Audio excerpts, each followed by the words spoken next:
Spirit Switchboard, airing live on the United Public Radio Network, 105.3, New Orleans.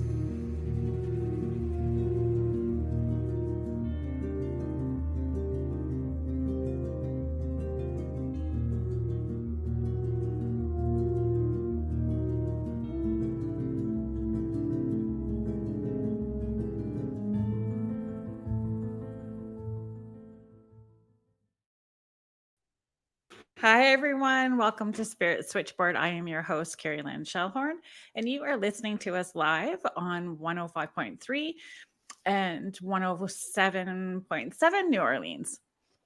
Today we have an extra special guest. It is my son, Taylor Ciccotelli. He is going to be joining me from Calgary, and we are going to be talking about paranormal conspiracies today. Thanks for joining me, Taylor. Hi, Mom. Fun, right? It is fun. Yeah, it is fun. Yeah. I was thinking about what I would say when we started, I think, for the week that you gave me a heads up that we'd be doing this today. Mm-hmm. And now that we're here, I have no idea what to say, but hi, Mom. Well, I think it's fun. I think for people that don't know us, you are my oldest son, my firstborn kiddo, which is here. Yeah, my firstborn. And you moved to Calgary. Alberta. I did. I flew the coop. I left the nest. Yeah. Yeah. First one to do it. Twice, actually. And how long ago did you move? I've been here for 2 years now. Calgary is, I feel like I don't want to talk about it because if I talk about it, I'm going to be giving up the secret that Calgary is actually an awesome city. It's it has a reputation as being cowboy town, and I feel like I should stay on brand for the episode today, but I feel like I should create a conspiracy theory live now that it is exactly as bad as you think it is. Wink. It is actually awesome. Like Calgary is so inviting. It's so kind. The people here are amazing. I'm a weirdo, and everyone I met just like scooped me up and like made me feel right at home. Did you remember when we lived in Edmonton? Because we lived when you were small. All of it. We lived just outside of Edmonton on the military base there for a period of time. So So I have gone to places where, whether it's deja vu or a comfort level, actually Tupelo, Mississippi was one of them, where there was just such a comfort level, it felt like being at home. So did Calgary have that feel for you when you landed? Not when I landed, actually. When I landed, it was like it fell at the middle of the night because it was dark because I moved here in November. And when I got here and I was looking around near the airport where it's flat and kind of like bordering on the plains into the rest of Alberta, I felt like I was making a horrible mistake because I took off from Ontario at like the height of autumn, and it was like beautiful trees and the rolling green hills and woods everywhere. It was so lush in Ontario, and you land in Alberta and it's like cold and flat and the grass is brown and there's no trees, and it felt like such a mistake. But it did. I know, like, to your question, yeah, absolutely. Like, as it warmed up, because a lot of my memories I have of when we were here in Edmonton are in the summer. I don't have a lot of winter memories, but we're all in the summer, and seeing the 2 summers that I've had in Calgary, seeing the grass, seeing the plains, seeing the low rolling hills, like nostalgia that I didn't think I'd have before. It felt like coming home, which is in I guess the story that we have, like a very rare experience. Well, you're an urban explorer too. I love it. Yeah. Like, you make a point of exploring places that you go to. Yeah. I lived in Canmore, Alberta for 5 months before I actually even moved down to Calgary. But I was doing it there, and I've been doing it here. My first 2 months of living in Calgary, I'm looking out my window, looking at the city right now. My first 2 months in Calgary, all I did was just travel around on foot. I would purposely leave my phone at home and then go get myself lost somewhere in the city just so I could find my way home, so I could find my bearings, find the weird little like secret spots that cities always seem to have. Mm-hmm. And I don't know, I just let the intuition guide me. I made a lot of friends that way. I made a lot of clients that way too, which was like how I built up my clientele that got Right. out here. So that's something that you have sort of followed in my footsteps, and it seems to be a family thing. So It I is. used to be a hairstylist. It was my job when you guys were small. That was my career, and my sister, so Aunt Christy, and um, my sister-in-law, Uncle Yeah. Corey's wife, so is a hairstylist as well too. It's just in the And now family. me. And now me. Yeah. My Now turn. I'm you're carrying the barbering. torch. Yeah, carrying the Yeah. torch. And it's such it's an intimate job. Like it's a very intimate job. It's incredibly intimate. Um, about as intimate as I think I could possibly stand it. Right. Uh, Right. as much Do as I you love get people, people that ask for quiet cuts? Because that's a thing all now. the time, all the time. I've got my people that like love the um, opportunity to be still. They love that they don't have to say anything or talk. Right. And I've got the opposite too. I have my chatterbox clients, and they're Yeah. amazing, and I love them. They're so much fun. I have. I had a compliment given to me recently that my all of my people are like outwardly weird. Like they wear their weird on the outside, which I said like thank you. Like I hope I that's what I want. Right. Uh, Well, to but create yeah, I've a got my safe, quiet vulnerable people. space, right? A safe, Yeah, vulnerable space for them to be able to 100%. just be, right? 100%. But yeah, I've got my quiet people, and they're like, if it was a video game, they would be like the save point where you can just like rest and take a break from the nonstop, like heightened level of attention that you're Right. in. Where you're just like, just being, if you feel like a child at a beach, just getting slammed with waves of like people's emotions all day long, and then you have someone sit in your Right. chair and they're like, I actually just want to like be quiet and maybe fall asleep for the next hour. Like, yeah, I'm so down for that. That sounds And good for me too. there's something soothing about, having somebody's fingers in your hair, and Oh, you it can feels just amazing. you feel the tongue coming down off the roof of your mouth and your jaw relaxing and your shoulders relaxing. Totally, You just get into totally. that space, right? I have a couple of clients of mine that fall asleep every single time I cut their hair. Wow. They pass right out. One of them dropped a cup of coffee. I, Oh I dear. was watching it happen. It was like a don't worry, it was like a Slow-mo paper movement. cut, but I Yeah. was watching it slowly happen, and there was a part of me, it was the intrusive thoughts that were just like, you should just let it fall. I just wanted to see if it actually like would just drop onto the floor. And I let it happen. I don't know why I did. I don't know why I did that, but Did the client wake up then? oh yeah, he snapped away. Yeah. Like, did I do that? I was like, nah, it was somebody else, man. The ghost of the shop. Yeah. Actually, we do have a ghost story. Our Tell me shop the go does So have a tell ghost me story. tell everybody where you're working. That's So I'm working at Johnny's Barbershop in Calgary, Alberta. There's two locations. I'm specifically working at the one on First Street, just off of Stephen Ave, right. which is it's the oldest road in Calgary. Oh, it might be the second oldest. It's one of the two, but it's old. You can feel it. It was built right across from the Palliser Hotel. It's like 150 years old. Calgary's Right. not that old, but 150 years is still like 150 years. Yeah. Um, And a hotel brings its own baggage oh of yeah. Oh, spirits and totally. ghosts. So Totally, totally. This has become like famous shop lore. It was right before Christmas. The shop was full. It was really, really busy. Um, and where I'm sitting, I can see the door directly, not sitting, like where I'm working, right behind my chair. I can see the front door very clearly. And it's really heavy door. You got to give it a lot of love to actually like open it up. This is all context of the story. But the shop is full, music's on, we're all talking, we're all laughing. Everybody's got someone in their chair, and all of us hear this sound on the door. This I hope this picks up. You can just hear like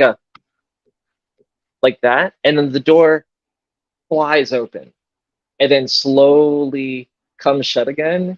And it was the wildest thing because we were all just like, you guys just see that? Like everyone just stopped and watched it happen by like the second knock. We all like looked at the door and it just threw open and it shut. And there was like the stillness in the air was so thick. Like everyone's like, guys, did you see that? Did you see that? And we like everyone was Did weirded out. The anybody shot, say hello? How you no, doing? Thanks for coming um, in.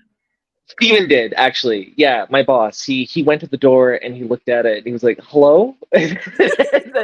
Like he opened it up. He's like, "Hello," and then closed it. And then we just like it was okay. Just like dry off the palms real quick, and we'll just go back to work. Weird. We like tested it too. There was like a solid week of like the most. I don't know how you describe it. Like average person's paranormal investigation happening where we were like super unequipped to like handle dealing with a ghost in the house, but for Right. like but we still do. We say goodnight to the building now. Right. It And all has, that stuff matters because at totally the end of it, if that spirit's there and they were trying to get attention in order to be crossed over, that energy would amp up until you absolutely had to pay attention to it. Sometimes they just want to hang out because it's the environment. And so debunking can, that's smart to make sure that it's not air pressure that changed into, that crosswind with the door being open somewhere else within the 100%. space, You all that can't. good It's like stuff. suction cup closed. Like you have to Right. like really, really open it up. Right. And Calgary gets windy, and it's never blown open before ever, and it hasn't Right. since. Like the door's never like done it again, and maybe it just needed whatever's there in that shop just needed attention. So It'd be now, as a interesting. rule, we say good night, Johnny's, when we leave the shop at night, and Oh, that's fun. it's good. And I think so that still feeds the energy to it, right?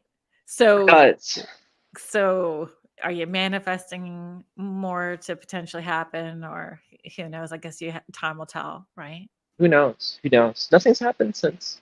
So I think whatever was there just needed us to know that it was there. That's Yeah. how I've interpreted it.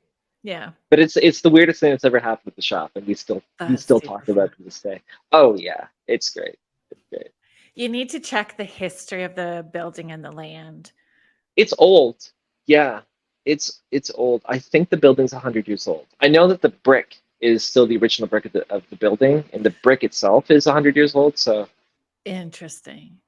very 100 years is a All of long. that was it there's a term. There is a term. Actually wrote it down because it was attached to one of the stories that I wanted to talk about today. So let me just bear with me for a second. Let's see if I can come to it fast. I'm trying to pull it up in my head too. I feel like I know what you're gonna say. Stone tape theory. Oh no idea. I don't know what this is. Okay. So stone tape theory is when the location or the place records any of the negativity that happens and it replays it. Oh. So Interesting. if something happened into that place, so it's and Like if anybody wants to, shoot me a message, it's kerrilynn.shelhorn@gmail.com to let me know more about it. You feel free. Like you stone can, tape theory. yes, That's really stone fascinating. tape theory. So That's really fascinating. yes, that's So part what is of that? one Is of the that like stories. places where so someone gets murdered in a house, and Mhm. then 30 years later another person gets murdered in the exact same house. Mhm. You know, like this is a movie, but the Overlook Hotel in The Shining, where like this Mhm. seems to happen pretty often, Mhm. where like a family goes crazy and kills each other in the hotel. Would that be like stone tape theory? I think It's so. gotta be, right? Or I would it be think like so. Let's check. some sort of I'm gonna check. check it, pull it up. Um, I'm gonna check. what an alluring word. Right? Yeah, The it's really good. specul the speculation that ghosts and hauntings are anal anal Political? analogous? No, I'm trying analogous. Thank you. To tape Yeah. recordings, and that mental impressions during emotional traumatic events can be projected in the form of energy recorded onto rocks or other items and replayed under certain circumstances. Spooky. Right? So, you Spooky. know, which would make sense when you think about like all the buildings that tend to have amped up spirit activity when they're being renovated. Yeah. It's almost like you're kicking the ghosts up like dust. Everyone's settled into the walls and settled into the floor, and now you're moving things around, and now you broke up their home. It's almost like you're scrubbing a film tape or something. Like, stop it? Do you remember? Maybe. Well, you've got that memory for stuff that you read, for sure. Yeah. Like, you remember everything you read. I was just gonna ask about, like, growing up and not necessarily having. Well, we did have a few ghost interactions for sure. We had weird things happen in different places that we lived, because we did live kind of across the country, being military when you guys were smaller. But paranormal conspiracies and stuff too, like as a kid. I don't think we really had conspiracies that we talked about. It was just, they weren't conspiracies. They were just like a story or something, or a concept, like fake the flat Earth. I knew about flat Earth when I was a kid, and even as a child, I was like, that's silly. That's preposterous. And you can fly up and you can just see it. You can see it round. You get high enough. So like, but as a kid, Sasquatch and Bigfoot has always been a thing that we've talked about. Always. Like the concept or the theory of like supernatural entities or mysterious creatures like Loch Ness Monster, things like that. Like, that always fascinated me. I remember being really scared of hopping into lakes because of things like the Loch Ness Monster, where I was like, there's definitely bigger things underwater that we don't know are there. Like, and that grew up, or as I grew up, that turned into like hearing about the recording that they picked up. There was like I think it was in the Atlantic Ocean. You can look it up easily if you look up the bloop, if you've ever heard of that. This like audio recording in the Atlantic Ocean near the Marianas Trench of this long rumbling noise it's not connected to, and like researchers were drawing conclusions that like it's not connected to like any sort of biological result. Like, it wasn't something that like the earth shifting that happens all the time. It was more of like a guttural kind of like bassy noise, like whale song.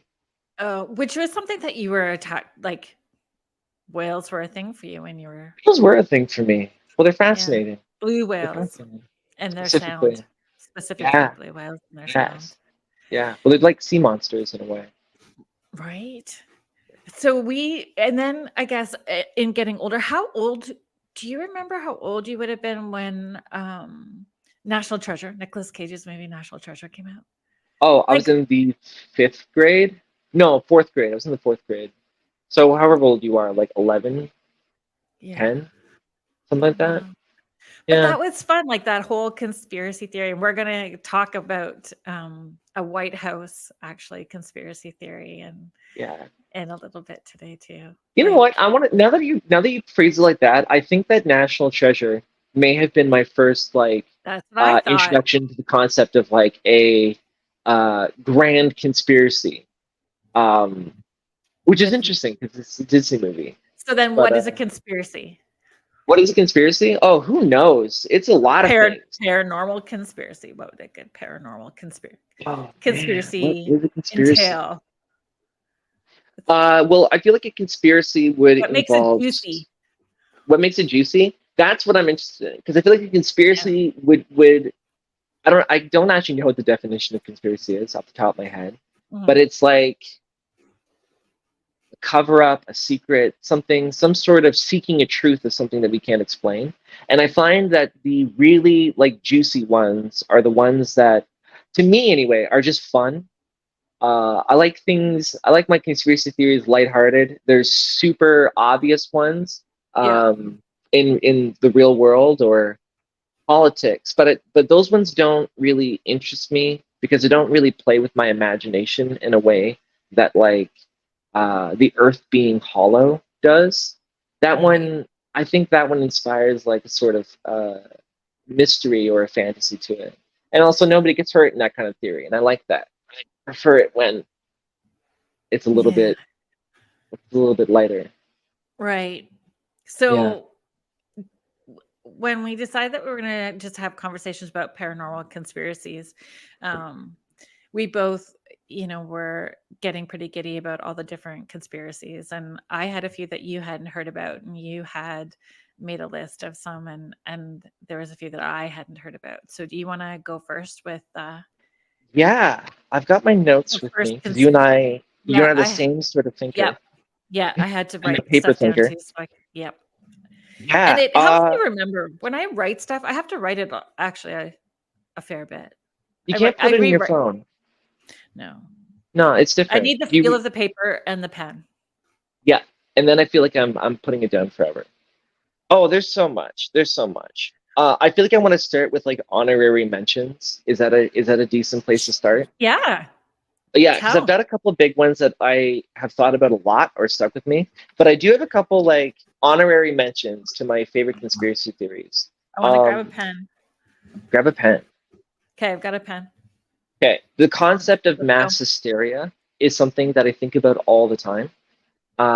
There's two cases of it in particular, both in France and both around like the medieval ages in like the 1500s. So I don't know if this still happens or not, but I feel like that. Remember that whole killer clown thing? Do you remember that? Right. They were just showing up. These clowns are just showing up and scaring people. Yeah, that was weird, right? Yes, that was weird. And there was something about how they weren't really connected in any real way. They were just people doing it. There were no like chat groups people were finding. There was no like connection. People were just doing it. Well, apparently this stuff's been happening since the 1500s. There's two cases. There's one in, I was hoping I'm saying right, Strasbourg, France, the dancing plague of 1518. Have you heard of this before? No. Okay, so but if it's the dancing plague, I'm all over it. For those that don't know, I used to teach dancing for the longest time. Started dancing at age 4, and I was teaching dancing till I was like 7 months pregnant with my second child. So you would love this song. Dancing plague, bring it on. Tell me all about it. There's not a lot of information about it because it happened like in the 1500s. So on the 1500s, but there was accounts of this town that got hit with the dancing plague where one person started dancing and they couldn't stop. And then more and more people kept dancing and then they couldn't stop. And people were dancing to the point of death. They were dancing to the point that they just like dropped down dead from exhaustion.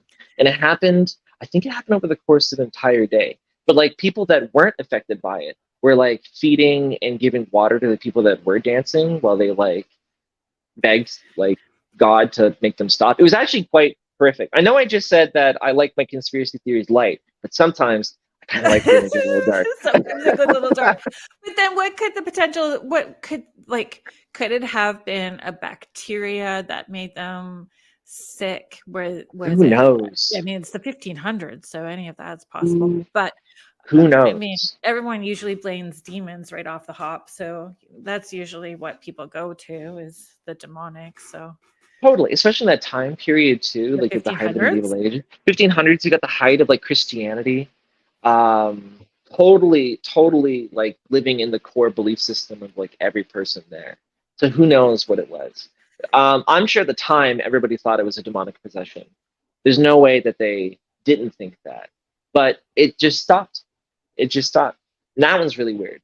There really isn't much about it, but like the image, you can find a lot of paintings people have drawn about it, or like books. Interesting. Okay, there's not a lot of sources. What else is on your honorary mention? Another mass hysteria case is the meowing nuns of, again, happened in France.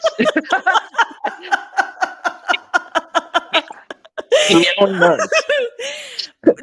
The meowing nut. I'm gonna probably think about this all night now. I will be down a rabbit hole tonight with that.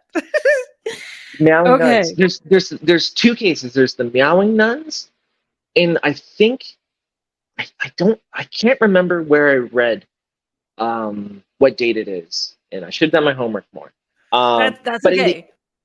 But I remember it was like in a book called The Epidemics of the Medieval Ages. It was published in like 1840 something. There was an account that people had documented that this one specific church in France where all the nuns just started meowing and they would sing their hymns in meows. They would communicate in meows. And it bothered people because like churches were a public space, people would come and go all the time, and it bothered people in the town that they were in, that the nuns would just meow to the people coming through and to each other. And they didn't stop doing it until nearby soldiers like threatened to like beat them, and then they just stopped meowing. Okay, so my brain just went in all kinds of different directions. So, welcome to Kerrilynn's brain, everyone. So, in Egyptian times, cats were revered like gods. What if it was like these Egyptian gods channeling through, kind of going, hey, there's other things that we can, other types of religion we can all discuss. And well, that opens up a question of like, where do the different religions go once they're gone? Like, where does that energy of belief go in like ancient Egypt once ancient Egypt collapses, right? They gotta go somewhere. Neil Gaiman wrote a whole book about it, so it's an interesting concept. But yeah, right. Maybe it is. Share the name of the book for people who would be interested. Yeah, it would be American Gods by Neil Gaiman. Now the book is fictional, but it is a incredible thought experiment, and I think it's a really great meditation on belief and faith, especially Old Gods faith. and the New. All Gods and New. It's a great book. But Neil Gaiman loves mythology. I just think I truly believe that Neil Gaiman believes in mythology because there's so much love in that book, and I don't think it's like a historical text the way that like some old books are. But it is a great idea, and I'm all for anything, any form of media, just like projecting a thought experiment out into the world. And it's theory. It's just it's somebody taking a theory, having this inspiration, like meowing nuns, and then running on a theory, and then creating this that comes into pop culture, and 100%. Then we pick it up and put our own energy collectively into it, right? 100%. Meowing nuns. Meowing nuns. And then, like in the 15th century, same thing happened in Germany, where the nuns just started biting each other, and they couldn't stop biting each other and biting other people. There's the meowing nuns, like zombies. Was it mad cow disease and bad beef? Oh, maybe. Oh, do you remember mad cow disease? Yes. Do you remember that was the thing? Well, let's not go there. What's cordyceps? Yeah, like in The Last of Us. Yeah. Like maybe they had bad mushrooms in Germany in the 15th century. Yes. Yeah. Foraging the wrong forest and gave themselves cordyceps. Well, that's there's like a evolutionary theory that was proposed that because of psilocybin mushrooms, they like the apes at the time in the specific area in oh my god, I haven't thought about this in a hot minute, but it like triggered some form of evolution in a higher form of thought process that like led us to becoming modern day humans. It is fascinating. So maybe it is a cordyceps thing. But do you ever read the Hidden Life of Trees? Have you read that book? No, but it sounds like it's something I would read. Something like I would be interested in. Yeah, it would be something you'd be interested in because that book all goes into like the way that mushrooms communicate with each other through mass like root networks, and trees do the same thing too. Well, that I knew about the tree vibration. Mushrooms do it too, apparently. I didn't know that about mushrooms. Yeah, they have like electrical signals they can send through the mushrooms. There was, I was thinking about something similar. What is it called? Oh, sorry, I'm having a brain fart. That's okay. Is it fingerprint of the gods? What's that? I don't know. I'm gonna look it up because now that I'm down that rabbit hole. Yeah, it is. Like a place or like a object? No, it's a book. It's a book. Oh, it's a book. Okay, hit me with it. I should have my pen. I'll remember. I'm looking. Yeah, that's what it is.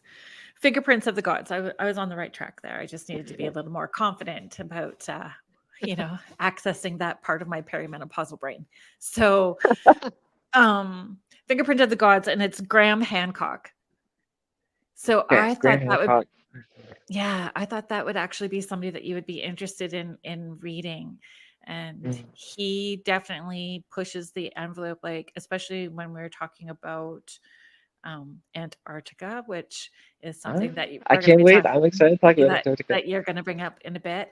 And Atlantis, he's definitely pushed a lot of buttons with archaeologists and historians, and the discoveries and theories that he has, pushing the envelope to what we're believing as the common story that we're being fed about our history, the things that he's discovering and and the new discoveries that are happening, and how he's kind of putting them all together is changing our dates and timings and places of. Oh, I find that so fascinating. Yeah. That always wrinkles the rump of of the scientific community or the historic community. And I get why. I mean, a lot of people have like their whole reputation. If you propose a theory that you can confirm, you're like, hey, we've got it all wrong. All these dates are backwards. This didn't happen for X, Y, or Z. Then you've got people's entire reputations or their whole like foundation for why they're so famous. They kind of gets discarded. And I feel like, I don't know, maybe the more you care about that sort of thing, the more involved you are in that kind of community, the more upsetting it is. But I feel like that's the nature of science in general.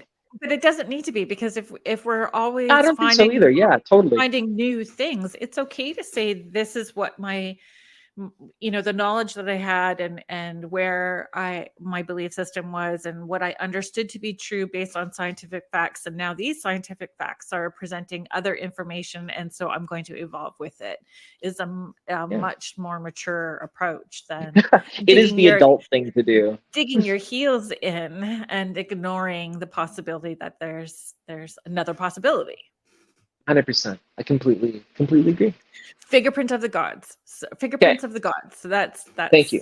We're going to put that on your. I'm going to put that on my mental reading list. October reading list. We're both ferocious readers, so. Yeah, I'm tearing through books these days. And I totally got cut you off on your good mentions list.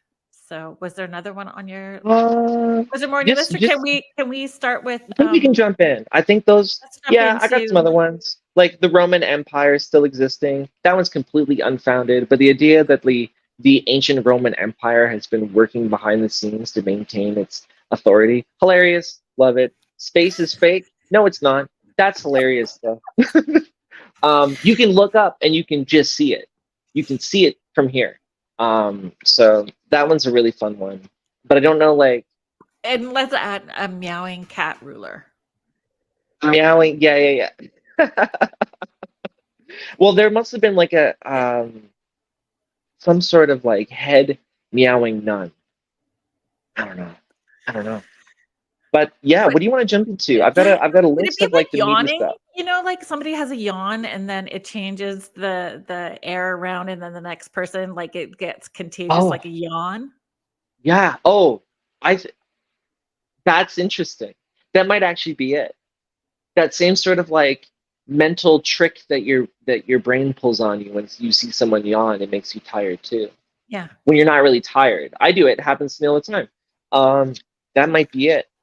I don't know. Some sort of meowing energy that people just picked up on. Just a theory. Just a thought. Mass hysteria is very interesting. I find it very interesting. The clown thing, I think, is a form of mass hysteria to tie it all back together. That was mass hysteria. But clowns are very scary for some people. Very, very scary. I saw a woman, this is like 8 years ago, almost get run over by a clown. Somebody got run over by a clown? Almost. I was crossing an intersection, and the woman in front of me is walking, and then this car pulls up, taking a right really fast, and it almost hits her. It's inches away from me, and we both kind of look up, and the person driving is a woman dressed as a clown. And yeah, it was so weird. Odds. It was wild. It happened right in front of the Market Fresh at that intersection in Guelph, Ontario. In Guelph. Yeah. Wow. And then the woman Yeah. just like the clown lady like looked at both of us and then waved and then drove past because both of us were like frozen. Like that Was did it that like near happen? Halloween or Yeah, it was like July. birthday party? I guess they're on their way to a birthday party. Wow. Crazy. That's funny. Okay. Want to talk about Antarctica? Yeah. What's the top story? What's the top one you want to share with me? The one that gets you most passionate. Is there one on your list that your clients have talked to you about? Do clients talk to you about paranormal conspiracies? They totally do. Because every now and then I'll just bring something up, right? I'll talk about the eye of the Conversation Sahara. starter? Yeah, just breaking the ice. So just a simple icebreaker. There's like, how'd you get into hair? Where are you from? And then there's, what do you think of the pyramids in Antarctica? Like, of my And what I how feel like many talking people about have said today. they didn't know about them?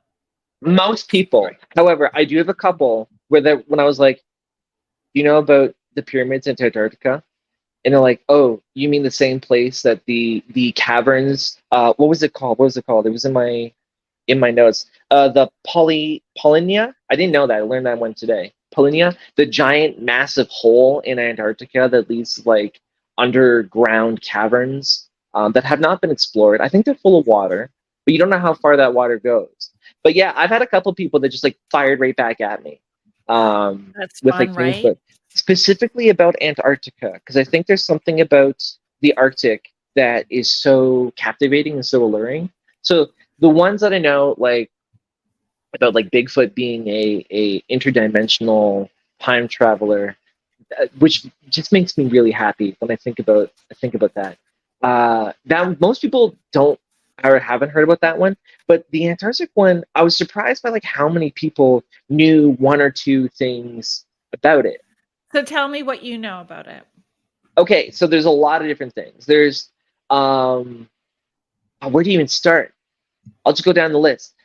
There's a pyramid shaped structure in Antarctica that you can see on Google Maps, and it's like listed as a natural formation. It's rock. It was discovered by Robert Scott on the RRS Discovery during the 1910 expedition into Antarctica. That's who like originally discovered it. It was just this pyramid shape coming out from a snowbank. It was massive. It's a massive structure. Um, apparently naturally formed, but very, very exact in its shape. Everyone died on the way back. Their bodies were discovered way later from a separate expedition that went in to go like retrieve them. So that one's always fascinating, and it's really fun because you can find it on Google now. I think it was blurred for a while, and there's a lot of people that were like asking why it's blurred. Then it got unblurred. No, actually, I think there's just surveillance photos, but it's still blurred on Google Maps. But it's a location pinged on Google. The comments on it are hilarious. They're all like, "Went there. The aliens were amazing. They were so nice. They even dropped me off." Like, it's really fun. It's a lot of fun.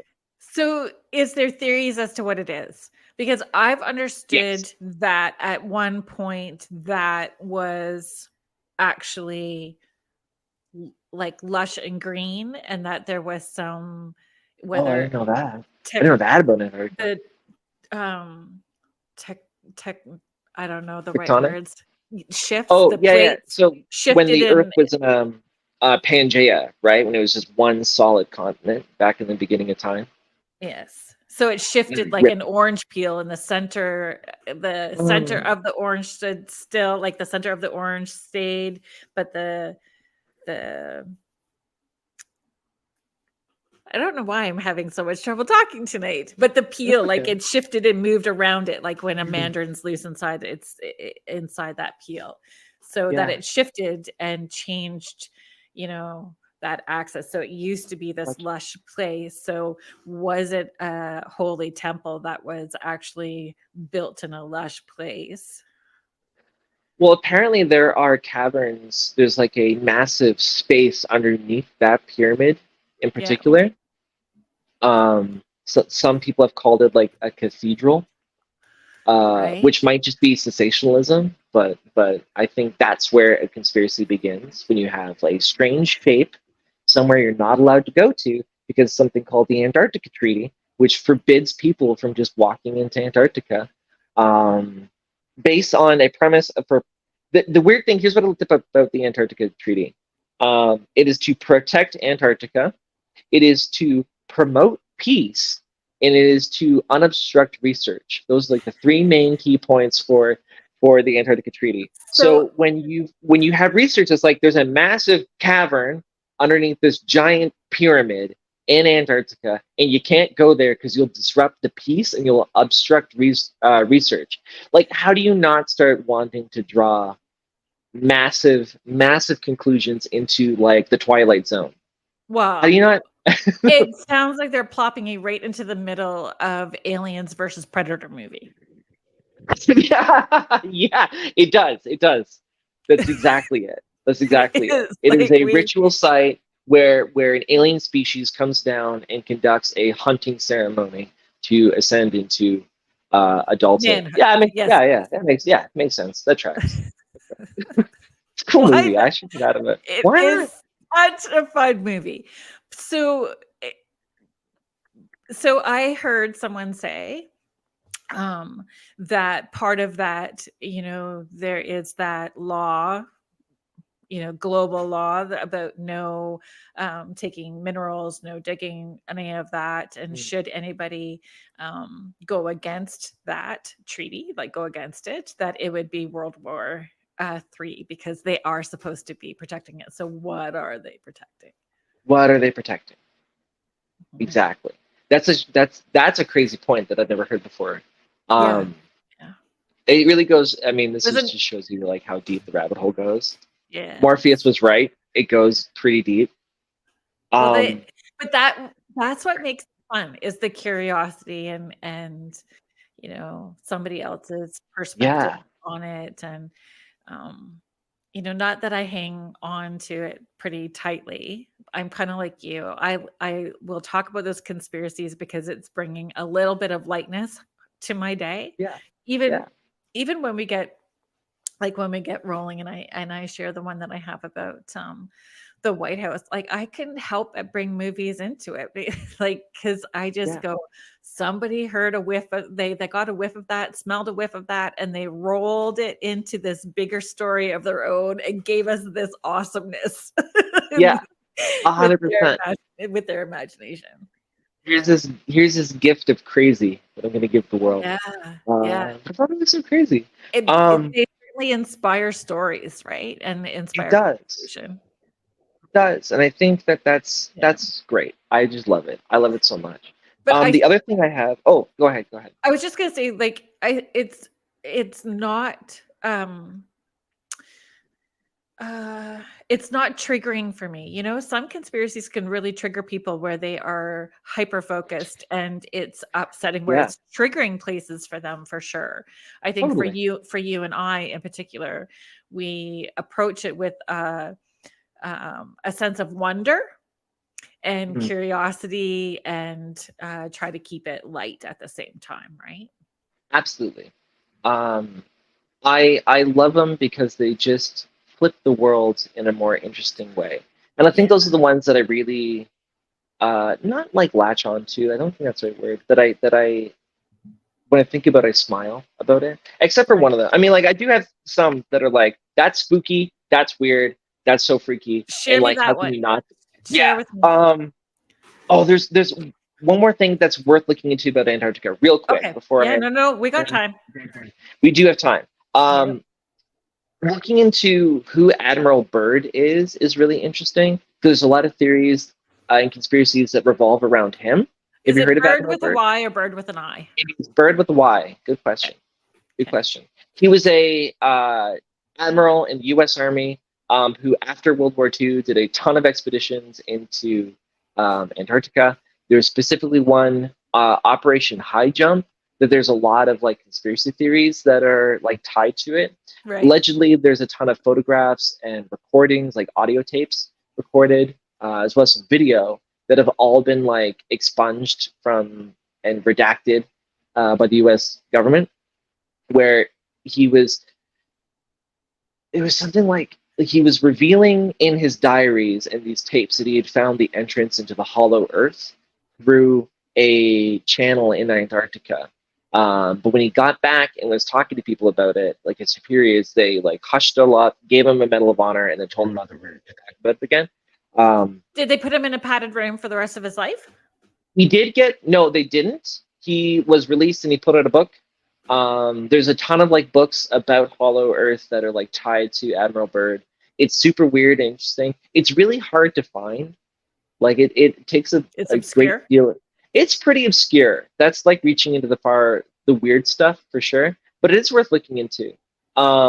He's got a lot of links to like Antarctica and the mysteries over there. There was a quote that he had in a diary entry saying like, we're not really prepared for, or our understanding is so limited in what we know about Antarctica. So I find that very, very fascinating. Anytime the government says, not allowed to talk about it, here's a medal, shut up. It's like, that was interesting. Why'd you do that? Kind of like when they blurred the pyramid. It's like, why'd you do that? You didn't have to do that. Yeah. Why'd you do that? Yeah. Yeah. Mass hysteria. We'll go back to that. Is it preventing mass hysteria because they don't know how people will handle it? Probably. I mean, that's why that whole theory with like theory of aliens, right? It's like, do we let people know that aliens are real, or do we keep it a secret? Because the existence of extraterrestrial secrets out now, for sure, which is so interesting because like it comes out and it always like the secret about aliens comes out and it just lands super flat and quietly, which is always so interesting that the reaction to aliens is like, yeah, that makes sense. And I guess maybe that is it. There's the Fermi's paradox that space is so vast, life must exist, but the absence of evidence is in direct contradiction to the obvious possibility that there should be life out there. And then it kind of like those two things bounce off of each other. And again, it's sort of in pop culture, whether it is scary or lighthearted, it's permeated through pop culture in a way that maybe has desensitized people or warmed them up to the fact that there is something more, right? It's a great way to put that. Yeah. If you're surrounded by the conversation that aliens are real or the supernatural exists, it opens up a valve in your brain that is so accepting of it when you do see it. Well, I think that it's still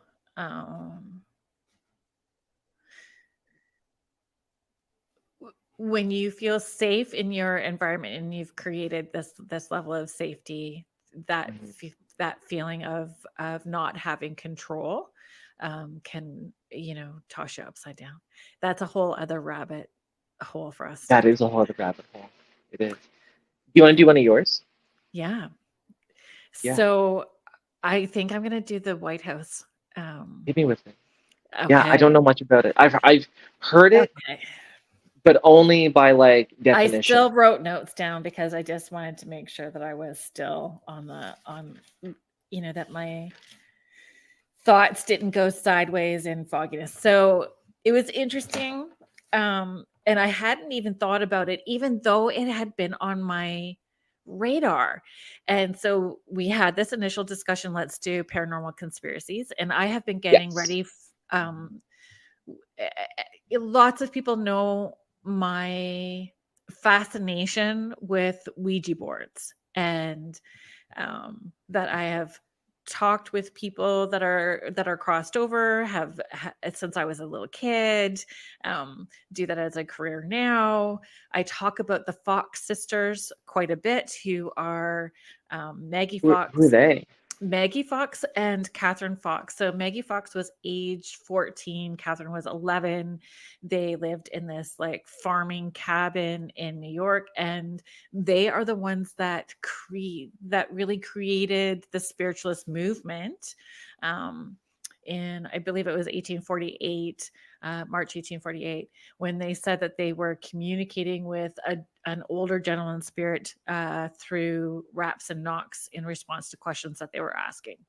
And it just blew up for them from there. And I talk about this quite a bit, because I talk about the mediums of that time period, because it gave women in marginalized communities a voice. It gave them an income when they weren't really allowed to have a voice. They didn't have any say in their marriages or education. Lower class, people, their employment was dictated by the middle class and the upper classes, and a Right. lot of those mediums were in those lower classes, making an income for themselves where it wasn't prostitution. So, the having to sort of up the ante so that they were different from the medium that was down the street. And you did get those charlatans, and there's some level of truth for some of them, I'm sure, and then the rest of them making it a good storytelling, a good event for people. But So where the Fox sisters come into play in this story attached to is their lower energies or demonic energies in the White House. And it all comes back to the Fox sisters. So to start with, I found I didn't actually know that people talk about the whole city of Washington being built with Masonic symbols, the whole, like the way the roads are laid out. And oh yeah, that's weird, right? right, so there's That's pretty weird. symbolism and numerology and all of these sorts of things, and that sort of played in a factor. So the White House was actually built on a swamp. It was it started in 1792, was completed in 1800. So the first president that moved in was John Adams and his wife Abigail. They were the first residents of the White House. And the White House has had different renovations and rebuilds in 1817, 1902, and 1952. And the one in 1952 is an interesting one that we're going to get to in a bit. So Franklin Pierce, I believe he was their 14th president. And I just want to say, as a Canadian, to remember that is pretty good. That is pretty good. If I did it wrong, though, tell me. So I think that's right. So Franklin Pierce was president from 1853 to 1857. And his wife, Jane, was not a drinker, not into politics. She was a reverend's daughter. She disliked her husband being in politics, didn't want him in politics at all. How did she end up marrying Well, I don't know. a president? Or I guess they got married and then he became maybe president. he just had that bad boy, sexy ooziness to him, and she was a little wilder behind the door than what everybody knows. So I'm really sorry if that was bad. I'm really sorry if that was bad. But I mean, opposites attracted for whatever reason. And you know what? I'm sure there would have been a level of education that she could keep up with an intelligent conversation. And maybe that is what attracted him to her too, right? And being able to have these sort of conversations, even though she didn't enjoy the career that he had. But definitely she was pious. And they had a baby that died 4 days after it was born. They had a son die when he was 4. So they had one kiddo left that she devoted obsessively over. Benny. His name was Benny. So she really focused on Benny.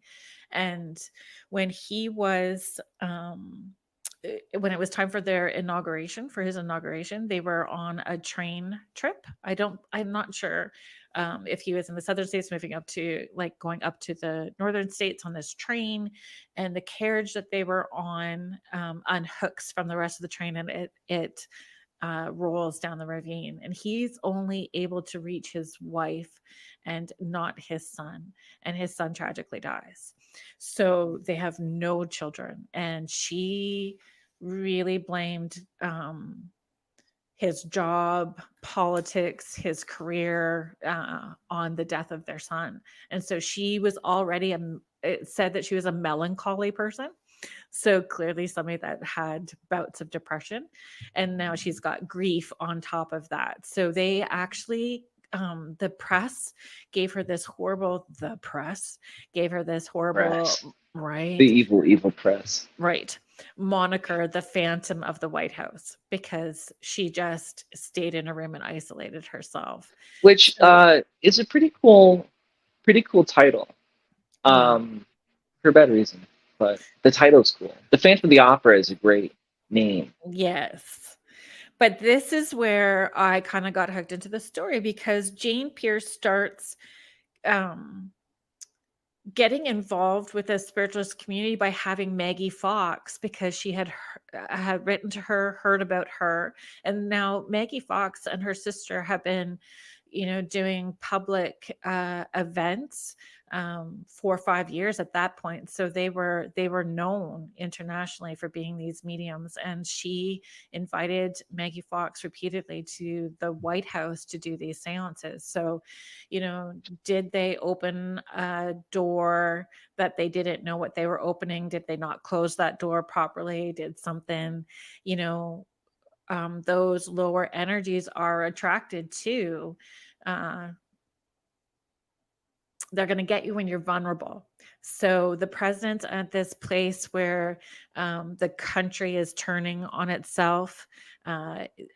Slavery is still happening. The South is wanting the country to stay the way that it is. The North is wanting Oh, this is changes. pre-Civil Yes, War. Yeah. Oh, yeah. yes. It would be. Yeah, it would be. So it's right before. So he had gone back on his word regarding the Kansas-Nebraska Act, which ended up saying like the states could figure it out for themselves, which fractured the country even more. Mm-hmm.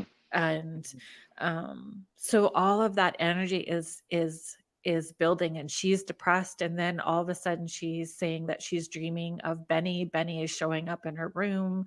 Servants are going by the room and they can hear her talking and giggling and playing with a child in this room. So Oh, spooky. was it a child? Was it a demon? How is it? Is it something that's presenting, right? So um it's said that in 1853, like a preacher had wrote, and a Seventh-day Adventist preacher wrote a book, and in the book he wrote and questions if the spirit in the White House was a demon that was influencing the president and his wife. So like it was well known that there was seances and some kind of spirit activity that was actually happening in the house. I mean, that house would have stress and all kinds of things. Well, it's a building that It's a is nothing heightened. but like heightened, energetic Exactly. place. Absolutely. Exactly. So Absolutely. that environment And in none of it's good. itself. When you're running a country, none of that is going to be easy work. No, as well, especially at that time, right? In that time. And so what With he did tumultuous. laid the groundwork that it just kind of pushed the country right into civil war. They called it Bleeding Kansas. It was his greatest failure as a president. So does the theory come from the preacher's book that he put out about the spirit in the White House? So no, it goes even deeper, because Benny was aged 11 at the time that he died. So um, Franklin Pierce is out. Abraham Lincoln is in, and Abraham Lincoln is, he's the one that changes everything. He's the one that we all remember. He's the one that creates the Emancipation Act. So with Abraham Lincoln, who was like he was a corporate lawyer who was self-educated. So, and a beautiful, he wrote beautiful speeches. Orator, or is that the right Orator. Yeah. Yeah, orator? it is. Yeah, Yeah, it is. Yeah. yeah. But he went in right when they were on that brink of civil war, which they did go right into, and they had 4 children. Of their 4 children, it was well known that their favorite was Willie. So their son Willie was their favorite kiddo. And so in the winter, No, I don't know American political history revolving their children, but I don't think this is going anywhere good. no, it's not. Did you watch? No, I Okay, didn't. I'm just hearing this for the first time. yeah. So okay, so in 1862, really at that time, his goal was to preserve the Union, not necessarily free the slaves, and that changes because something happened that changed things. But his son Willie got sick during the winter, and he ends up dying of typhoid fever. And so it's repeat of the Pierce story where Mary Todd Lincoln goes into depression. She was already a little bit interested in the spiritualist movement. And then in dealing with her grief, she decides to do the same thing. And she brings a medium into the White House to start having these seances in order to connect with Willie. And it just gets there's just so much, Taylor. There's so much to it. So in January of 1863, he writes the Emancipation Act was written. Yeah. So Yeah. he, gave freedom. All men should be free, right? So all Yep. men should be free, and that's, yeah. I think that was like the third year of the Civil War. I'm not sure about those dates, but I apologize to all Americans for not knowing that part, but I think that it is. But he, who is the name? Oh, Colchester. That just sounds like it does. No, I know what you mean. It hits the ear in a really interesting way. Yes, Charles Colchester was one of the 5 mediums that she had brought, and she had him come more consistently. The president asked a friend named Mel Brooks to investigate him. Mel Brooks? I know. So 1865, we kind of move forward a little bit. There was somebody that had in the meantime was also doing an investigation on the spirits in the White House. That guy made his I think that he wrote his report, but weirdly, the dude that was investigating the spirits in the White House and what was going on, because it was reported there was a little boy that was being seen by staff, and the only spirit Benny? that had was Benny. In the 200 years, the only little boy that had died on the grounds was Benny.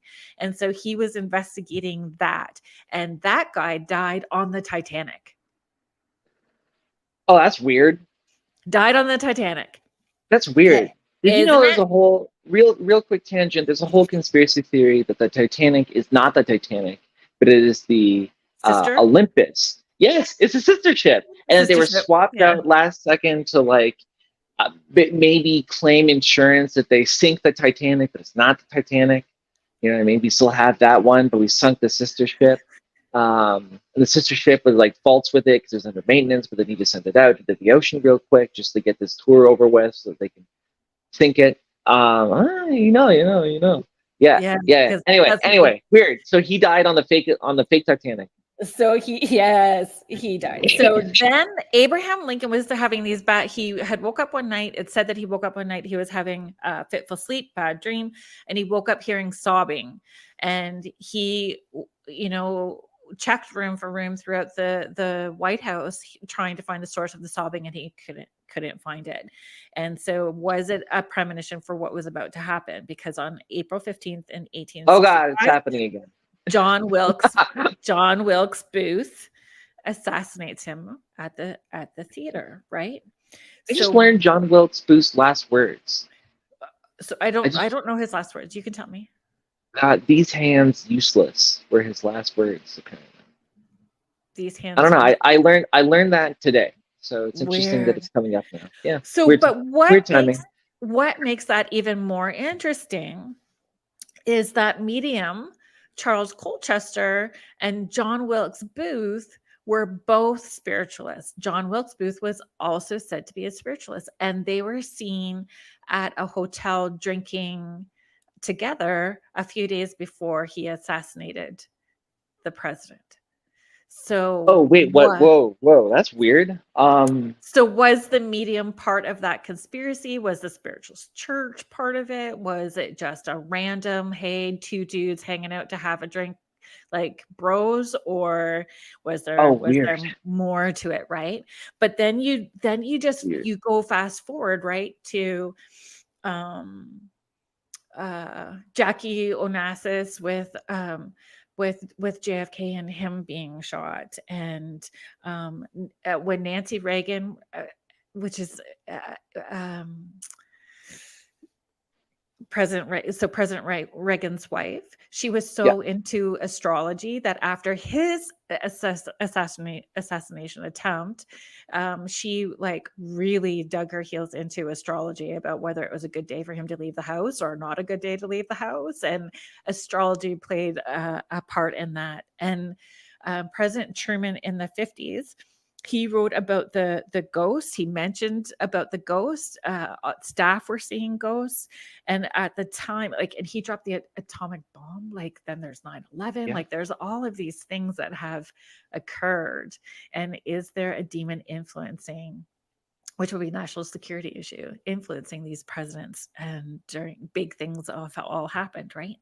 So Truman, at the time when he was there, so the White House needed to be totally gutted and renovated because it was rotting wood. A piano fell through the second story floor, and that's not good. You don't want that. Not good. So he hired a photographer to take pictures of the renovations as they were happening.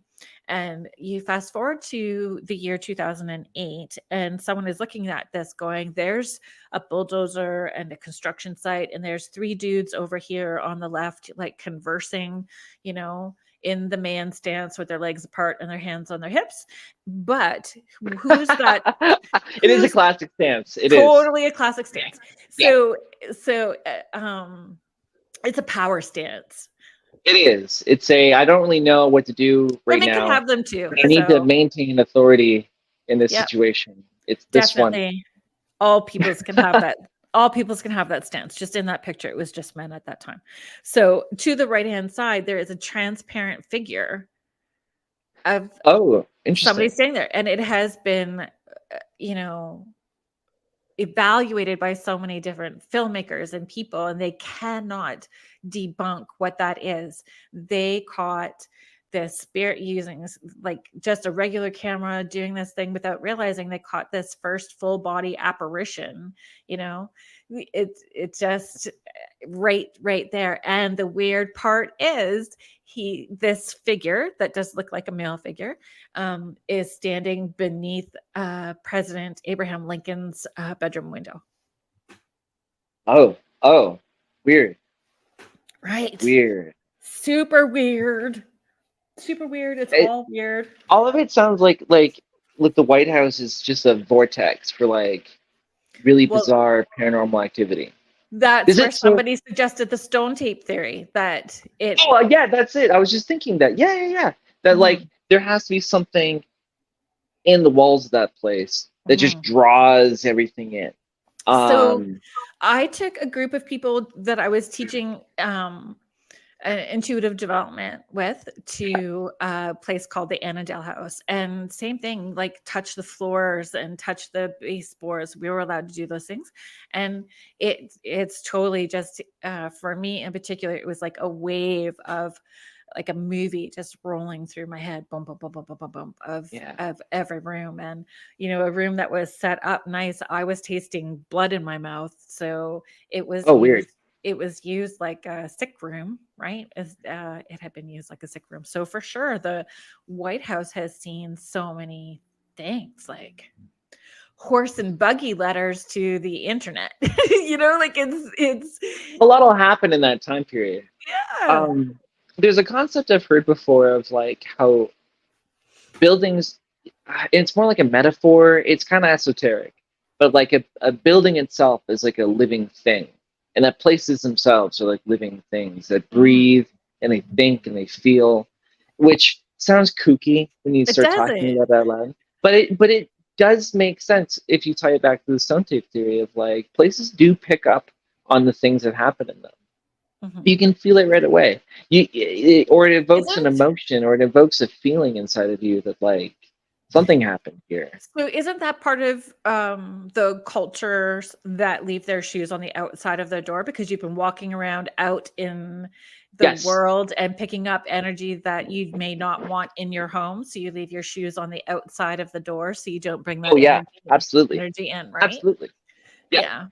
Yeah. Because I did a whole talk for Historical Society about the soul of the bank barn, because the bank barns are pretty much non-existent now. You see the ghosts in the shell of like these foundations, you know, peppered throughout these fields. And so I guess I was doing all of these farm reads, like going out to properties and tapping into the spirits that were attached to the land and doing these agricultural farm reads about these properties. And I did a talk about the soul of the barn, and but I was thinking about that, and I was also thinking about the movie Abraham Lincoln, the Vampire Hunter.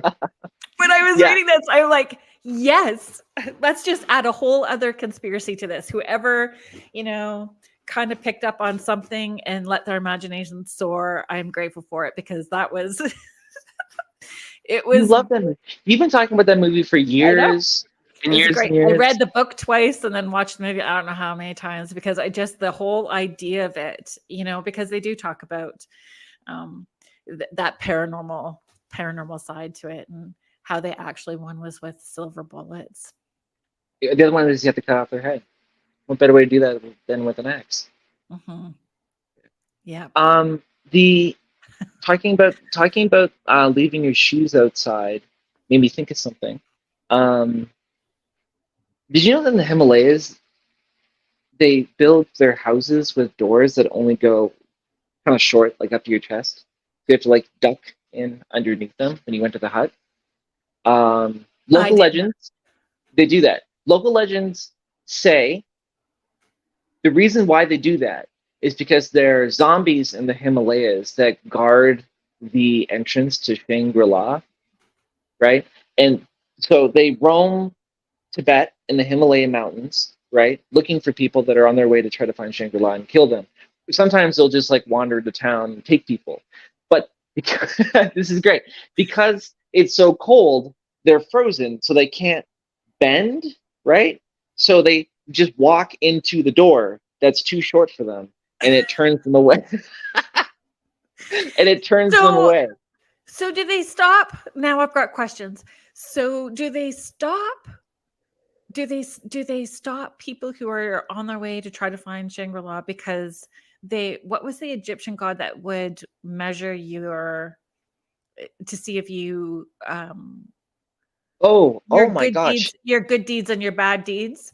So yeah, they would weigh your bad deeds on a scale against that of on a feather. And if it tipped, then away you go the wrong way. Like somewhere in the back of the head, not the front of the head. But I know what you're talking about. Yeah. So are the zombies those? Are they sort of those gatekeepers, that are trying to decide if you're worthy of getting past them or not? No, fascinating. But when you're talking about leaving the shoes outside, my Chihuahua brain immediately ran to the half doors of the Himalayas. My Chihuahua brain honors your Chihuahua brain. Thank you. Thank you. The idea that the White House is haunted as heck is, I mean, of course it would be. Of course, lots of people in positions of notoriety and authority have all commented on seeing various different, right, even to, I think it's Abigail Adams, John Adams. I'm really sorry, I don't know all the presidents from the United States, but so lots of people, even Winston Churchill commented that there was ghosts in the White House. And he's a pretty reputable guy. Yeah, he's a pretty reputable guy.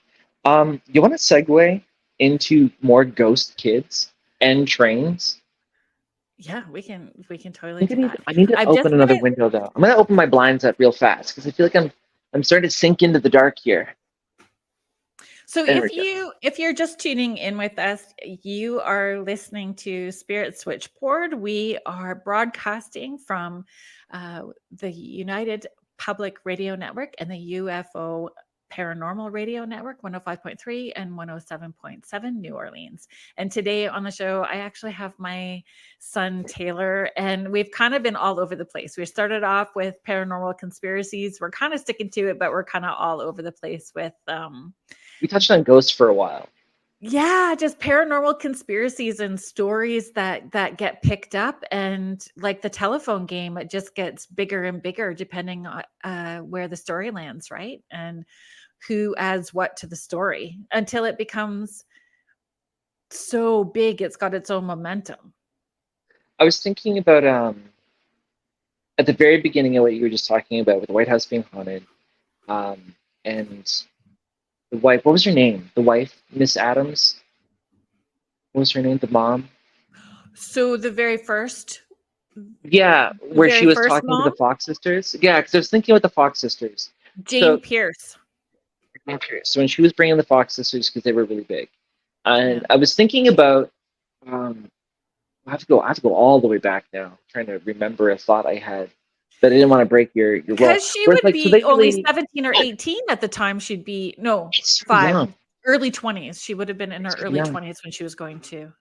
So the Fox sisters, what they did, they really normalized the spiritual movement. Because pre them, it's all witches and burning witches, and anything related to like, yo, you can just talk to the dead, is like, no, you can't. You're Well, possessed by demons. so, So but it is that shifted. It yeah, shifted that's because, the shift, right? yeah, and it shifted because it was a time of high mortality rate. There Yeah. were 620,000 people died during the Civil War. 620,000 people died during the war. So there was so much grief, so much sadness, so much loss and hurt. And that's not including all of those people that died during slavery either, right? So prior to that, so you have Millions. all of these people wanting to connect with their loved ones to know that they're safe, that they that are they whole, was there a place for them to go to, are they stuck, are they in heaven, are they with people, other loved ones that are crossed over, do they Yeah. need something, like there was just this Especially because like the heavy consensus sense at the of time loss, yes, that they was the feeling was that like this was so pointless. This can't have meant well, anything. Like looking at it. right, So we're and that high child mortality rate, like just even Jane Pierce losing, um, she lost all 3 of her children, but yeah. two of them quite young. And then the illnesses, it was just, yeah, with Willie dying from typhoid, the illnesses that were happened back then with children, and that high child mortality rate. So all of these grieving people wanting to connect to the other side. So I think that um, if it started off as a real thing for them, and then it turned into giving people what they wanted or needed, and it really just kind of blew, like it really was a whole crazy movement, especially if you want to we can do a whole episode one like further down the road if you wanted, with um a medium named Mina Crandon, who was actually born in Ontario, and she married a Shout out to doctor. Ontario. Yeah, married a doctor from Boston, and who got connected with Sir Arthur Conan Doyle, who plays a very big part in the spiritualist movement. And I didn't know that. I didn't know that at huge, all. oh, Oh, I didn't know that. huge part. And he was part of the Scientific Americana committee that put out challenge to any of the mediums to prove that they were actually a medium. So they had to go through all of these tests, and they included Houdini on part of in that committee in trying to debunk these mediums. And Mina Crandon and Houdini had a very public battle between the two of them, and it really does turn into this I did know about that. Yeah. it turns into this very raunchy, sort of thing. So it's that whole movement was crazy. There was seances in parlors in their homes, and then there was seances in the theaters where they paid money, and it was definitely, and the psychomantium closets and yeah, all kinds of stuff That's a just happened. phrase. Yes. That's a phrase. I Yeah. know that. Yeah. We kind of went sideways. That's okay. You want to talk about Luna Park? I know nothing actually about Luna Park. So when you said Luna Park was on your list of paranormal conspiracies, I didn't even look it up because I wanted you to educate me. This one's really interesting. I'm bad with dates. I forgot to write down the year that this happened. If you could fact check the year for me, while we're at it, I forgot to write this down. Names, people, places, things, they're in there. Numbers, don't ask me to close the shop and count the cash at night. I'm never going to get it right. The Luna Park train fire demon is a conspiracy that like hit my ear when I heard it, and it just sticks with me in a way. It's definitely more on like the creepy side, but I found it very interesting. I've got it, June 9th, 1979. It was the 70s, but I didn't want to. I was confident that it was the 70s. Yeah, but I didn't want to deploy it. I didn't trust myself. So June 9th, 1978. That's what they're saying. Okay. Thank you. I appreciate you fact checking that date for me. At around 10 o'clock at night, a train fire erupts on an amusement park ride in Australia at Luna Park. The ride was called the Ghost Train, and it just like rolled around the park due to faulty sprinkler system and low staff and other like small little like conditions like that. The train burns down with 7 people inside of it, including a father and 2 of his children that were in it as well. So the train was a ride at the park? Yeah, the train was a ride at the park. It was just like a little ride, like Riverside Park. They had a little tiny train that goes around, right? Something like that, but more like an amusement park. You can just ride the thing called the Ghost Train. It's really tragic. No one really knows why it burned down. There was suspected arson because the fire erupted like inside the train, but because the system for the sprinklers wasn't installed properly, it didn't get enough coverage and low water pressure. So the coroner concluded that someone burned it down, but it wasn't staff. There was negligence on the staff's part for like safety and security for things like that, but no one actually like burned it down. Years later, the mother of the 2 children that were on that train her name was, read my notes, it is Jenny Godson. Is like going through photographs and just trying to like learn more about it. I can assume that, when something like that happens and you lose people, you attach yourself to an event like that quite deeply. And she starts going through photographs of the day, and she finds a photograph that somebody took of her son standing next to a masked, like a bull masked figure. This man in this like really wild suit. You can look it up on Google if you look up the Luna Park train fire demon. It is spooky though. I'm gonna give a little bit of a warning. I've just spun that phone around when I Googled it to my clients, and no one's liked it. No, it's kind of bad reaction every single time. But there's a man in a like bull mask and like this loincloth and this cloak thing over his shoulders next to her son. No one knows who that guy is. No one knows why he was there.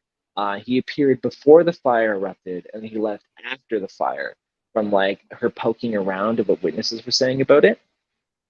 And a conspiracy. Go ahead. Go ahead. Did her son die? Her son did die. Her son died on the train. Her son was on the train. So was he with another family member or just on the train by himself? He was there with his brother. The son was there with his brother and the father and the husband of the woman doing the investigation. So did the three of them die? Yeah. She lost all three family members. Yeah, in the fire on the train. And then there was like a series of other people that died on the train as well. Okay. So her last photo of her son is not this, hey, I'm happy I'm at the park. It's, hey, I'm with the whatever. You're at the computer. Look it up real quick. If you can type it in. Look up the photo so you can see the photo. The Luna Park train fire demon. I'll wait for you to see it. I'm waiting for the reaction. You'll know when you see it. Look at the images. Oh. Yeah. And then when you see it in black and white, it's even scarier. It's incredibly eerie. But that is the last photograph of Jenny Godson's son, and it's next to this unidentified weird man. Now, this is where things get kind of weird, because there's two different directions that the story goes. One direction is in 2007, a woman named Anne Buckingham went to like publications saying that it was her uncle that started the fire. His name was Abe Safran. He was a hotel manager, and that he was the one who burned down the train because he wanted the lease for Luna Park, because he was like known as a underground criminal guy. But then later, out of nowhere, completely retracted all of her statements and backed down on it. So that's one angle that story goes, and that's like a trying to figure out what the heck, like criminally happened, right? The other, where it shifts, the pendulum swings back into the paranormal, is people have made connections between the bull masked figure and the demon from Christian mythology, Moloch, which was a bull-headed demon that people would ritualistically sacrifice children to in burning rituals to appease him.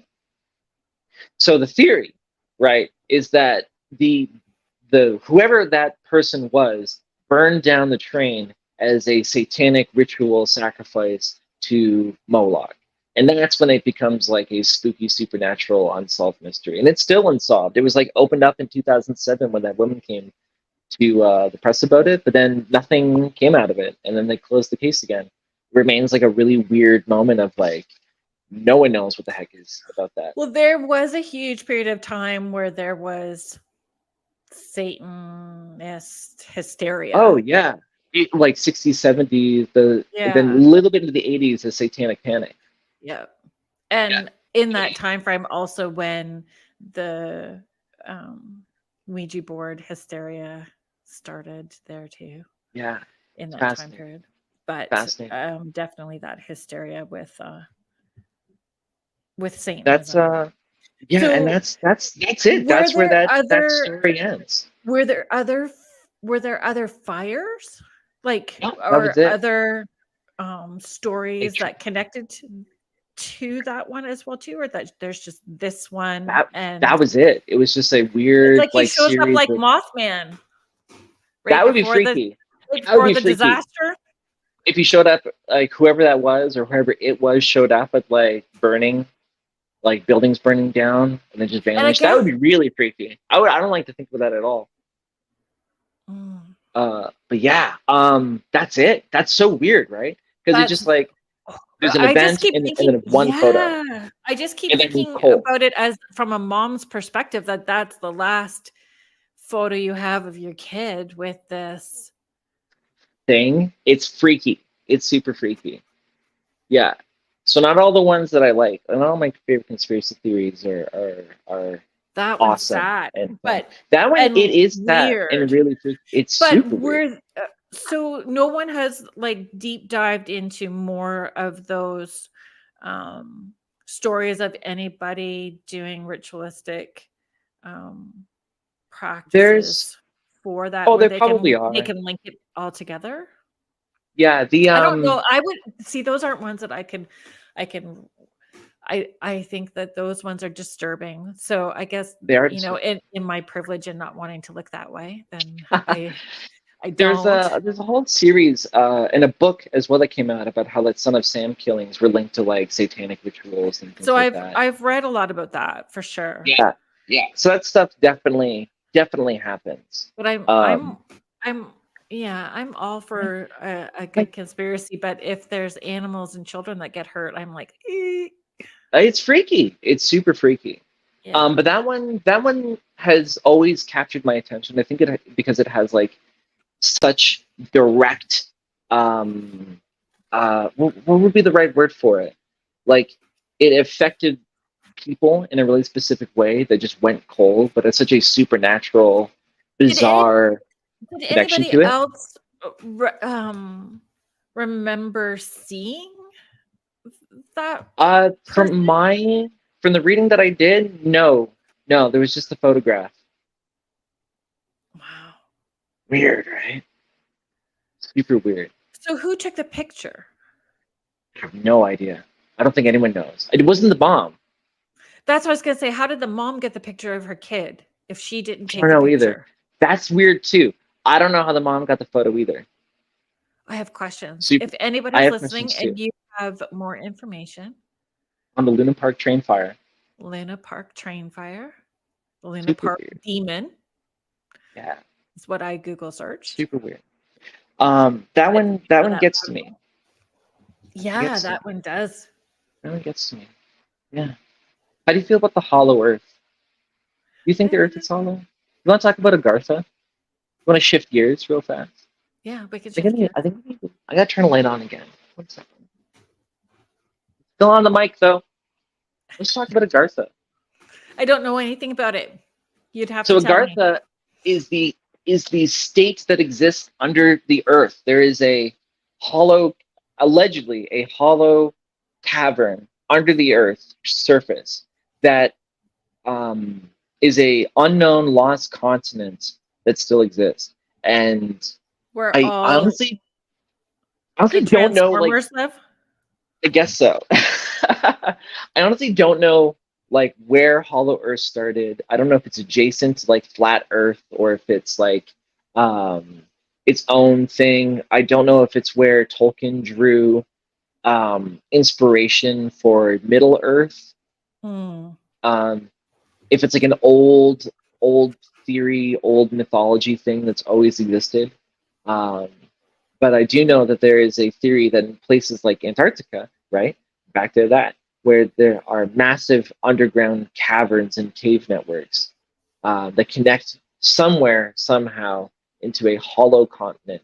That is a very fun thought to me. And there's theories that like the giants exist down there. There's a wild theory that I heard about how the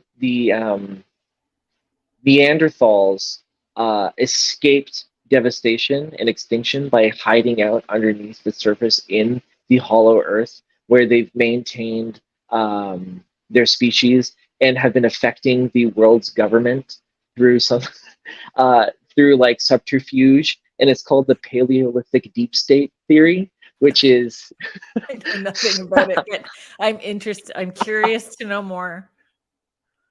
it's me too, actually. That one's weird because it feels like it's so vast that it's like hard to like get a read on like what it is. But it is that ties more into like the theories that I find really fun. Not spooky train demons. Those are interesting too in their own like unsolved mystery kind of spooky way or like Right. haunting kind of way. But the kind that like let me look at the earth and wonder if there's something down there. And do Looking they out. not have? I mean, we have internet sleuths, right? But more information is accessible because everything is captured now. Cell phones, Yeah. ring Oh cameras, yeah. everything is captured now. So I mean, our trail is easy to follow, and Yes. in that 70s, it was definitely not the same. So Yeah. it would be hard, even if you were one of those internet sleuths now, to go back and dig up some of that potential evidence to figure out who that person was. Oh, with the train fire. Yeah. Oh, absolutely. Who had the bull mask on. Maybe he ran down into the hollow earth. Maybe he came up, lit a fire, then escaped back down. I don't know. He seems tall in the photo. He might be a giant. Well, and buff. And buff. Giants are probably buff. You have to be pretty big if you're going to be that big walking around. It's a lot. It's a lot. To move a big body, it takes a lot of effort. Yeah. Be ripped. I don't know. I don't know, Mom. I don't know about the hollow earth either. How I feel about hollow earth. How do you feel about right? So that one, like I just it tickles my brain in a way that I find really fun. And I need to maybe not overthink it, because if I'm open to the idea that there's alternate dimensions and alternate realities, why can't there be a hollow earth? Totally. Why can't there be? And I think that's what I think about with any kind of theory, where it's like the second it turns into like a theory, or it's something that seems slightly supernatural. Right. It's like you where's that line between like, am I romanticizing an idea, or am I creating it in my mind? Am I creating it out of imagination? Or is there like a truth here? And I think my favorite ones, the ones that like leave me with something to think about, are the ones that have an element of truth in them. Yeah. Like if you look up a thing called the Eye of the Sahara, which is like, so I didn't know anything about that. Oh yeah, the weird, it's in the Sahara Desert, right?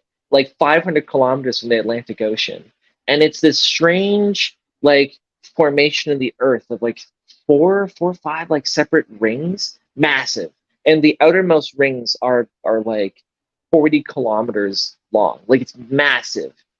You can see it from space when you look at Google images of it. Okay. There's been like tools from various different areas. I wrote it down. What was the pre-Acheulean and the Neolithic eras? There was various stone tools of like different origins that like people have like dug up around there. The theory about it, and that's what it is. You can totally go there. You have to get like a sponsor from the area to like bring you there, which is interesting too. It's very protected. Where it turns into like the theory light bulb like goes off, right, is that it is very similar in its shape as the description of Atlantis that Plato wrote about. Plato wrote that Atlantis, when did he see it?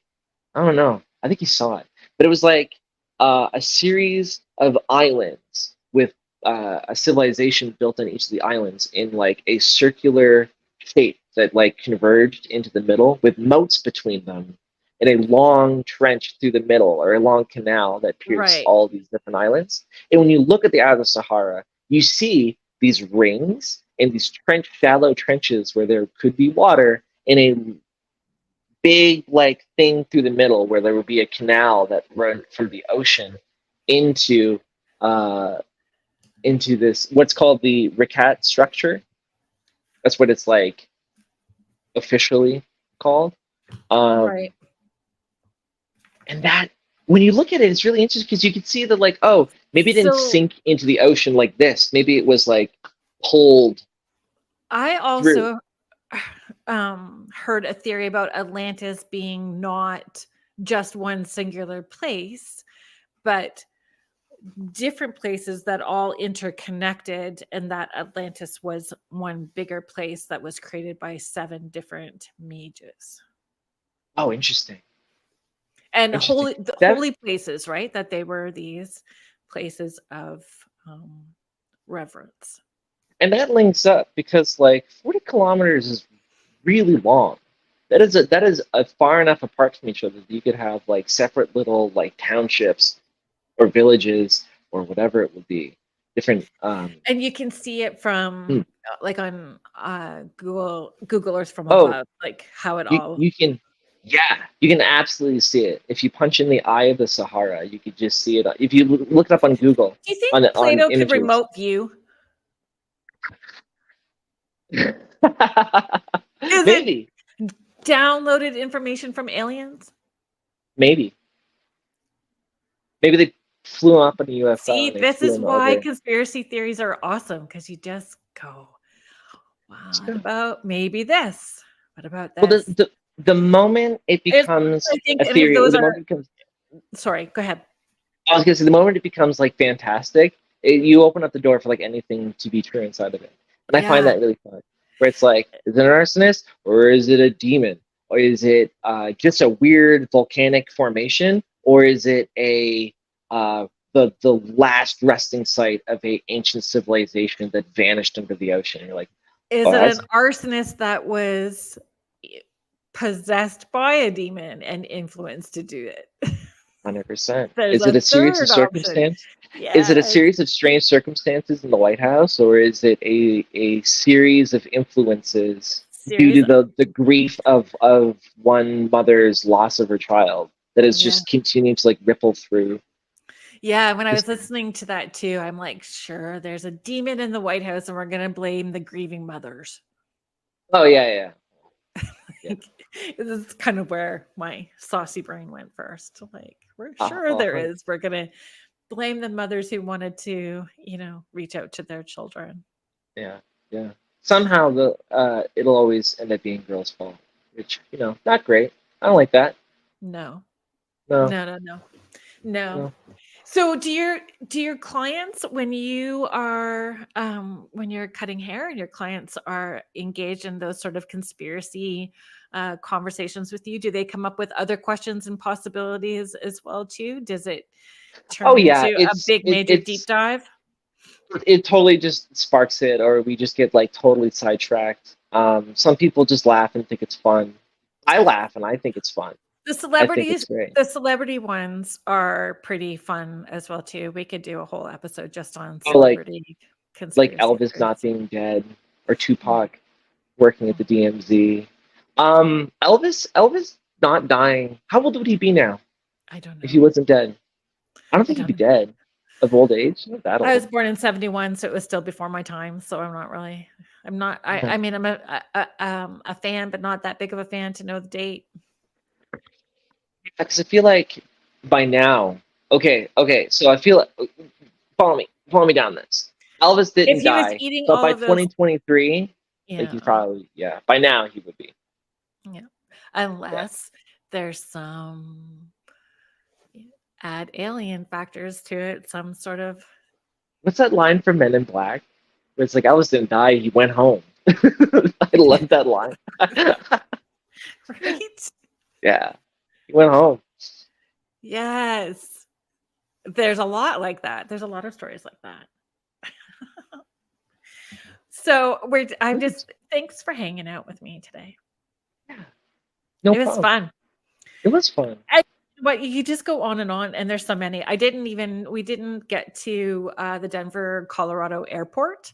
Dang And it, we didn't. Actually, you're no, right. we didn't get to that one at all, but it hits all of the markers of a good conspiracy. It's got weird sculptures, aliens, secret bunkers, secret society. Illuminati. Yeah, It's yeah, got that's there. like gargoyles. It's got that big blue, and it's like a 9,000 pound, 32-foot tall blue horse structure with glow in the dark red eyeballs that fell over and killed the sculptor that made it. Yeah, that's so wild to me. That's so Yeah. wild to me. So Dang, we should it's have talked just, about that one sooner. Ah, frick. It's that's okay. okay. There's so many layers to it. There's this people can look at it if they don't know much about it. There's the art and the architecture. It just leads to the conspiracy stories, right? And the conspiracy Yeah. theories.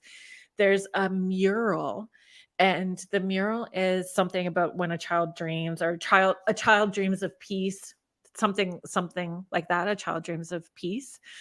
And So you see a sleeping child. There is a sleeping child as part of this mural, but it's this tiny little section to the, a little bit to the left at the bottom.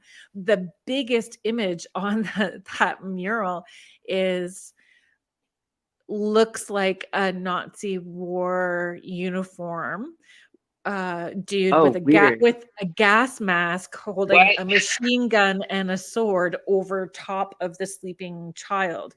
And That's then so weird. there's I didn't this know that. yeah, there's a rainbow that looks like, a rainbow, all the colors of the rainbow, and then it's a little bit over the child, but as it gets towards just before the middle and to the rest behind this image that does have some Nazi symbolism to it, not gonna lie. That's the first thing you see when you're looking at it. It fades out, so the rainbow isn't there anymore. So it's like this nightmare on one side and but it isn't even So weird. a full rainbow dreamy happy side, because above the child is this woman crying holding a baby that looks like it's not sleeping, this baby that looks like it has died, with this row of children going up underneath the rainbow towards the What yeah, like what it's the hell? It's so weird. the What are the Colorado what are the International chances? Airport.